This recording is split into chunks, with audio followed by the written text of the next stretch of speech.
அதுக்கப்புறம் TV channel நிறையா போடுறாரு. மக்கள்கிட்ட போய் பேசினாரா, மக்கள் பிரச்சனையை கேட்டாரா, உழைக்கிற மக்களுக்கு கொடுத்தாரா, இதனால் பண்ணை ஒரு வீட்டுக்கு வாங்க, மண்டபத்துக்கு வந்து அவங்க பிரச்சனையை சொல்லுங்கன்னு சொல்கிறாரு. அட என்னங்க இன்னமும் அவங்களுக்கு தெரியாது? ஒரு ப்ராப்பர்ட்டி உங்களால் குயிக்காக வாங்கவும் முடியும், விற்கவும் முடியும். அதுக்கு நீங்கள் ஃபஸ்ட்டு பண்ண வேண்டியது குயிக் ப்ராப்பர்ட்டி ஆப்பை டவுன்லோட் பண்ணணும். ப்ளே ஸ்டோர் அண்ட் ஆப் ஸ்டோரில் ஆப் இருக்குது. குயிக்காக டவுன்லோட் பண்ணி உங்களோட ப்ராப்பர்ட்டிஸை சேல் பண்ணுங்கள். நண்பர்களுக்கு வணக்கம். நான் உங்கள் நண்பன் முருகன். தமிழக வெற்றிக் கழகத்தினுடைய தலைவர் விஜய் அவர்கள் வந்து திமுகவை சதைச்சிக்கிட்டு இருக்கிறாரா, பனையூர் வீட்டிலேருந்து வெளியே வந்துட்டாரா அப்படின்னு நீங்கள் நினைக்கிறது எனக்கு அப்படியே கேட்குது. ஆமாங்க, அவர் தாங்க. பனையூர் வீட்டிலேருந்து பாதுகாப்பாக வெளியே வந்துட்டாப்புல. சுற்றிலும் போலீஸ் ஃபோர்ஸ் கொடுத்து அப்படியே வந்து புஷியானந்து மைக்க பிடிச்சி, ஏய் வரம நெல் அப்படின்னு ஓரம் கட்டி, நடுவில் கேரவனை விட்டு தலைவன் கேரவனுக்கு மேலே எட்டி பார்த்து அப்படியே 2 துண்டை போட்டு, நீங்கள் எதிர்கட்சியாக இருக்கும் போது 8 வழிச்சாலையை எதிர்த்தீங்க, அந்த காட்டுப்பள்ளி துறைமுகத்தை எடுத்தீங்க. அதே தானே இங்கேயும், அதே நிலைப்பாடு தானே இங்கேயும் எடுக்கணும். அது எப்படி நீங்க எதிர்கட்சியா இருக்கும் போது விவசாயிகளுக்கு ஆதரவு, ஆளுங்கட்சியா இருக்கும் போது விவசாயிகளுக்கு எதிர்ப்பா? இது எனக்கு புரியலையே.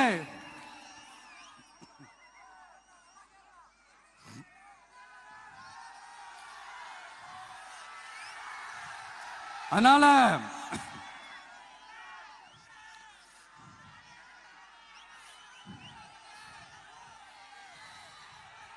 இனிமேலும் சொல்றேன், உங்க நாடகத்தெல்லாம் பார்த்துக்கிட்டு மக்கள் சும்மா இருக்க மாட்டாங்க.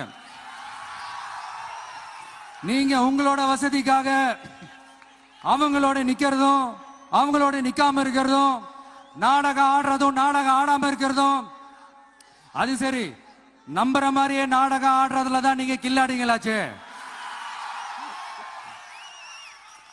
அதையும் மீறி நம்ம விவசாயிங்க உங்க போராட்டத்துக்கு எதிராக போராடினாங்கன்னா பிரச்சனை தான். அதனால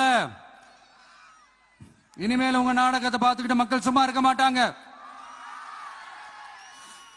உங்களோட இந்த விமான நிலையத்துக்காக நீங்க ஆய்வு செஞ்ச இடத்தை மறு ஆய்வு செய்யணும்னு ஒன்றிய அரசுக்கும் மாநில அரசுக்கும் நான் கேட்டுக்கிறேன். விவசாய நிலங்கள் இல்லாத இந்த பாதிப்புகள் குறைவா இருக்கிற இடங்களா பார்த்து உங்களுடைய விமான நிலையத்தை கொண்டு வாங்க. வளர்ச்சி தான் மக்களை முன்னேற்றம். ஆனா அந்த வளர்ச்சின்ற பேர்ல நடக்கிற அழிவு மக்களை ரொம்பவே பாதிக்கும்.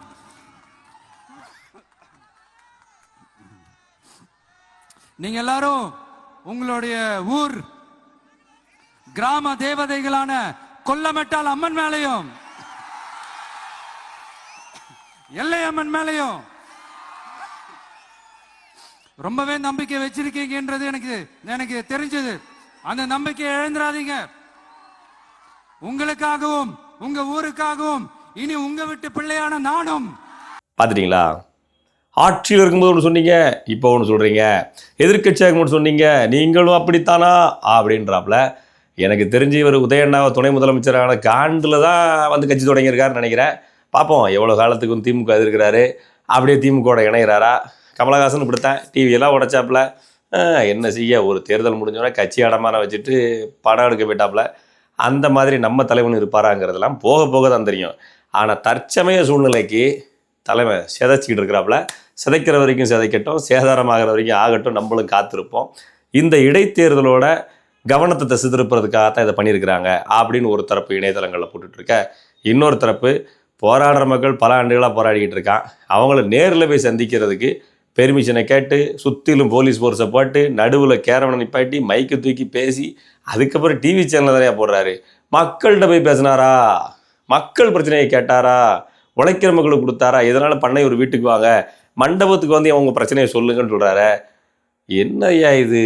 உங்களை தேடி நாங்களாக வரணும், நீங்கள் தானே வரணும் எங்களை தேடி ஓட்டுக்கிட்டு அப்படின்னு மக்கள் ஒரு பக்கம் இணையதளங்களில் எழுத, எதை எடுத்துக்கிறதுன்னு தெரியாத மனப்பக்குவத்தில் நான் இப்போ இருக்கிறேன். உங்களுடைய கருத்து என்னங்கிறன்னு சொல்லுங்கள். இதெல்லாத்தையும் தாண்டி தமிழக வெற்றி கழகம் கட்சியை வந்து கட்சியினர் வளர்க்குறாங்களோ இல்லையோ, அதுக்கு ஆப்போசிட்டாக இருக்கிற, அதாவது இணையதளங்கள் எப்பவும் விஜய் அவரோட படம் வந்து அதுக்கு ஆப்போசிட்டாக கமெண்ட் போடுவான், உங்களுக்கே தெரியும். அந்த ரசிகர்கள் வந்து போட்டு சிதைச்சிக்கிட்டு இருக்காங்க. ஒரு பக்கம் அரசியல் அப்படின்றது, சினிமா அப்படின்றதுக்கு மாறுபட்டது தான். இருந்தாலும் மக்கள் மனசில் சினிமா அரசியலுக்கும் பிரிக்க முடியாத இடம்ல இருக்குது. இந்த சமயத்தில் உதயநிதி அவர்கள் துணை முதலமைச்சரானது பிடிக்காமல் கட்சி தொடங்கினார் இவர் அப்படின்னு ஒரு பக்கம் இணையதளங்கள்லையும், அப்படிலாம் இல்லை, எங்கள் தலைமை ஏதாவது செய்யணும்னு ரொம்ப நாள் ஆசைப்பட்டார், செய்கிறதுக்காக வந்திருக்கிறாரு அப்படின்னு ஒரு பக்கமும், இளமை இருக்கும்போதே கொண்டாடு, இளமை இருக்கும்போதே பதவியில் வந்து உட்கார்ந்துரு, அதனால் எங்கால் வந்திருக்காரு அப்படின்னு ஒரு பக்கமும் மாற்றி மாற்றி போட்டுட்ருக்காங்க. ஒரே கன்ஃபியூஷனாக இருக்குது. இன்னும் சொல்லப்போனால் தமிழக வெற்றி கழகத்துடைய தொண்டர்கள், தலைவர்கள், மாவட்ட செயலாளர்கள் அப்படின்னு இவங்க அறிமுகப்படுத்தின எவனுக்குமே இது வரைக்கும் கட்சி கொள்கை உருப்படியாக பேசினதும் இல்லை. ஸோ கட்சிக்குன்னு கொள்கை இருக்குதா அப்படின்னு எனக்கு ஒன்றும் புரியலை. இந்த கட்சியினுடைய ட்ராக் கடைசி எங்கே போய் நிற்கும்னு எனக்கு தெரியல. நான் நினைக்கிறேன் இந்த கட்சியினுடைய எண்டு ஸ்டேஜ் கோபாலபுரம் வாசலில் போய் குப்பரக்க விழுமோ அப்படின்னு எனக்கு டவுட்டாக இருக்குது. ஏம்னா இதே போலத்தான் திரைமறைவு அரசியலாகவே சினிமாவில் நடக்கிறது போலவே அரசியலில் பேசிக்கிட்டு இருந்தார் பத்மஸ்ரீ டாக்டர் கமலஹாசன். அதில் டாக்டர் பகேந்திரன் அப்படின்னு ஒருத்தர் இருந்தார், பொள்ளாச்சிக்கார், நிறைய செலவு பண்ணி கட்சியில் வளர்த்தாப்புல. ஒரு கட்டத்துக்கு மேலே போங்க நீங்களும் கட்சின்னு சொல்லி திமுக சேர்ந்துட்டாப்புல. அந்த கட்சியில் ஒரு யூடியூபருக்கு சேர்தலில் போட்டியிட வாய்ப்பு கொடுத்தாங்க, பத்மபிரியான்னு நினைக்கிறேன் அவங்க பேர். அவங்க நல்லா வீடியோ போடுவாங்க, மதுரவாயில் தொகுதியில் போட்டி போட்டாங்க, நிறைய ஓட்டெல்லாம் வாங்கினாங்க. ஓட்டை வாங்கிவிட்டு இந்த அம்மணி பார்த்துச்சு, திமுகவில் சேர்ந்துருச்சு. ஏன்னா எல்லாரும் கோச்சிட்டு திமுகவில் சேர்றிய, இருடா நானும் வர்றேன் அப்படின்னு சொல்லிட்டு தலைவரும் கட்சியை கழிச்சிட்டு திமுகவில் சேர்ந்துட்டாப்புல. இதுதான் அந்த கட்சியோட நிலைமை. அந்த கட்சியின் தலைவரும் இப்படி தான் ஆரம்ப காலகட்டங்களில் மண்டபத்தில் கூட்டம் போடுறது, மக்களை ஒரு இடத்துக்கு திரட்டி அப்படியே சினிமாக்கார மாதிரி நிகழ்ச்சி நடத்தல் பண்ணிட்டு இருந்தாப்புல. அதே மாதிரி தான் இவர் சுற்றி பவுன்சர்ஸ் வச்சு பண்ணிகிட்டு இருக்காரு. அரசியலுக்கு வந்தாச்சு, கொள்கை விளக்க பாடல்னு பாட்டு போட்டாச்சு, பாட்டில் மக்களோட தோளோட தோல்னு ஃபோட்டோ கொடுக்குற மாதிரி பாட்டில் பில்டப் கொடுத்தாச்சு, நிஜத்தில் ஒன்றும் பண்ண முடியல.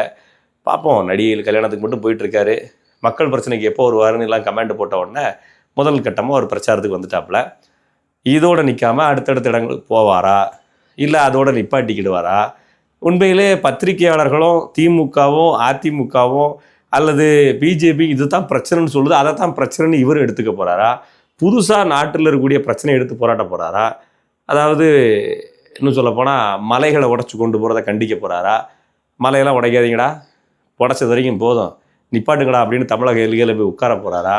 கேரள எல்கையிலிருந்து கொட்டக்கூடிய அந்த கழிவுகள் வேஸ்ட் அதெல்லாம் வந்து தமிழ்நாட்டில் கொட்டக்கூடாது அப்படின்னு கொட்டுற போது கேரளா பாய்ஸ் இதெல்லாம் பண்ணக்கூடாது, மஞ்சுமல் பாய்ஸ் படத்தோட நண்பு வச்சுக்கலாம் அப்படின்னு கேரளா பார்டரில் உட்காந்து ஒரு அரசியல்வாதியாக குரல் கொடுக்க போகிறாரா? இல்லை கேரளாவில் நமக்கு ரசிகர்கள் அதிகம், அவங்க கொண்டாந்து கொட்டிட்டு போகிறாங்க அப்படின்னு சைலண்டாக இருக்க போகிறாரா? அப்படிங்கிறதெல்லாம் போக போக தெரிஞ்சிடும். விஜய் கட்சியில் இருக்கக்கூடிய மாவட்ட செயலர் நான் தான், அந்த கட்சியில் கொள்கை பரப்பு செயலர் நான் தான், எங்கள் கொள்கை இது தான் அப்படின்னு இணையதளங்களில் யாரும் பேசி தெரில. ஒருவேளை எவருமே பேசாதீங்கடா சும்மா இருங்கடா அப்படின்னு சொல்லி வச்சுருக்காரான்னு தெரியல. இந்த கட்சி விஜய் அப்படின்ற ஒரு நபரை மட்டும் கட்சியிலேருந்து தூரம் எடுத்துட்டீங்கன்னு வச்சுக்கோங்களேன். அதாவது விஜய் வந்து ஒரு 6 மாதத்துக்கு சைலண்ட் மோடில் இருக்கிறாருன்னா இந்த கட்சிக்கு எதிர்காலம்னு ஒன்று இருக்குதா அப்படின்ற கேள்விக்குறி ஒன்று வந்திருக்கு. நீங்கள் என்ன நினைக்கிறீங்க? விஜய் அவருடைய இருப்பு இந்த கட்சியில் ஒரு 6 மாதம் ஃபாரின் டூர் தலைவர் போயிட்டா கூட, இப்போ அண்ணாமலை வந்து ஒரு 6 மாதம் ஃபாரின் டூர் போயிட்டார், வந்தாலும் தன்னோட கட்சி இருப்பை வைப்ரண்ட்டாக வச்சுருக்காப்புல. இதே போல் விஜய் வச்சுருப்பாரா அப்படின்றது போல் எனக்கு ஒரு கேள்விக்குறி வருது. உங்களுக்கு வந்துச்சுனாக்கா மறக்காமல் கமெண்ட் சொல்லுங்கள். ஒருவேளை விஜய்க்கு அப்புறம் அந்த கட்சி யாருக்குது அப்படிங்கிறதையும் மறக்காமல் சொல்லுங்கள். ஏன்னா விஜய்க்கு அப்புறம் அப்படின்னு ஏன்ற கேள்வி வைக்கிறோம்னா, தலைவர் விஜய் வந்து பார்க்குறதுக்கு எங்கே இருந்தாலும் வயசு கூட, அவருடைய குடும்பத்தினவர் இந்தியா சிட்டிசன்ஸ் கிடையாது. அப்படிங்கிற பொழுது ஒரு கட்சி அப்படின்னு ஒரு தொண்டர்களை கட்டமைச்சதுக்கு பிறகு தனக்கு பிறகு யார் இளைய தலைவர்களை அறிமுகப்படுத்த வேண்டியது தலைவருடைய கடமையாயிருது. ஆகவே தலைவருக்கு பிறகு அடுத்த கட்ட தலைவர் யார் அப்படின்ற கேள்வியும் இந்த கட்சியில் இருக்குது. உங்களை கருத்து என்னங்கிறது மறக்காமல் சொல்லுங்கள். நன்றி.